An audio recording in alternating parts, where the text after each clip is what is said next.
Assalamualaikum warahmatullahi wabarakatuh. Saya Cisa Marcelun, NIM 2019 F1A 024 dari kelas 5E.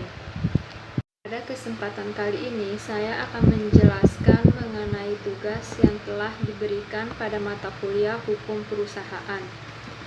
Dari buku pertama yang saya baca, yang berjudul Hukum Perusahaan yang diciptakan oleh Dr. Pujiono SHMH yang diterbitkan pada Surakarta bulan September tahun 2014. Dalam buku yang berjudul Hukum Perusahaan tersebut menjelaskan mengenai sumber hukum perusahaan. Dalam hukum perusahaan, sumber hukum cenderung formil, sementara sumber hukum yang bersifat material hanya bersifat pendukung saja. Istilah perusahaan untuk pertama kalinya terdapat di pasal 6 Kitab Undang-Undang Hukum Dagang yang mengatur mengenai penyelenggaraan pencatatan yang wajib dilakukan oleh setiap orang yang menjalankan perusahaan. Pun perusahaan yang berbadan hukum yaitu terdiri dari PT, yayasan, dan koperasi. Sedangkan perusahaan yang tidak berbadan hukum yaitu CV dan firma. Selanjutnya menjelaskan mengenai jenis-jenis perusahaan berdasarkan bentuk badan usaha. Yang pertama, perseorangan. Melakukan semua kegiatan usaha sendiri atau dengan kata lain mengurus semua usaha keuangan, produksi, pemasaran, dan kegiatan usaha lainnya secara sendiri. Yang kedua, CV atau yang biasa disebut dengan persekutuan komanditer.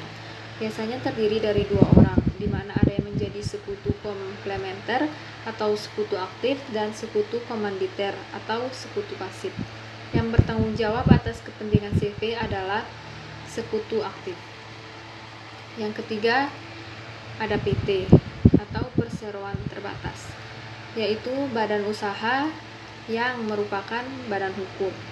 PT juga dapat memiliki harta dan kewajiban atau hutang sendiri.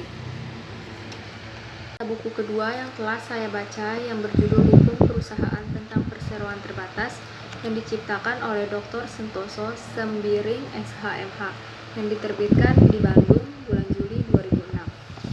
Dalam buku tersebut menjelaskan mengenai cara mencermati ruang lingkup hukum perusahaan yang cukup luas. Maka fokus pembahasan dalam buku ini dibatasi hanya menyangkut tentang perseroan terbatas. Adapun dasar pemikiran mengapa hanya fokus terhadap perseroan terbatas? Karena apabila diperhatikan dalam praktik bisnis, tampaknya para pelaku bisnis hanya tertarik mendirikan badan usaha yang berbadan hukum. Di dalam badan usaha PT atau perseroan terbatas, terdapat pemisahan tanggung jawab antara pemilik perusahaan dengan perusahaan itu sendiri. Hal ini disebabkan karena perseroan terbatas atau PT telah memenuhi prosedur tertentu yang diakui sebagai badan usaha dan mempunyai hak dan kewajiban sama halnya dengan individu. Adapun jenis-jenis PT atau perseroan terbatas, yang pertama itu ada PT tertutup, yang mana PT tertutup tidak dapat sembarang orang untuk masuk dan ikut serta dalam modalnya dengan memberikan satu atau beberapa saham. Suatu kriteria untuk mendapat mengatakan adanya perseroan tertutup ialah bahwa surat sahamnya seluruh dikeluarkan atas nama PT tersebut. Diperkenankan ikut dalam modal, tetapi yang sering terjadi ialah bahwa yang diperkenankan membeli surat saham ialah hanya orang-orang yang mempunyai hubungan tertentu, misalnya hubungan keluarga. Kedua itu ada PT terbuka. PT terbuka itu dia terbuka untuk seluruh orang. Setiap orang bisa ikut serta dalam modalnya dengan membeli satu atau lebih surat saham, lazimnya tidak tertulis atas nama. Dan yang ketiga ada PT umum. Perseroan umum adalah perseroan terbuka yang kebutuhan modalnya dapat dari umum dengan jalan dijual sahamnya dengan bursa atau pasar modal. Yang keempat ada PT perseorangan. PT tersebut tidak mungkin didirikan oleh satu orang saja, karena perseorangan merupakan suatu perjanjian, dan perjanjian yang hanya mungkin dilakukan oleh paling sedikit atas dua orang. Akan tetapi, ada orang yang memegang saham saja yang menjadi direkturnya.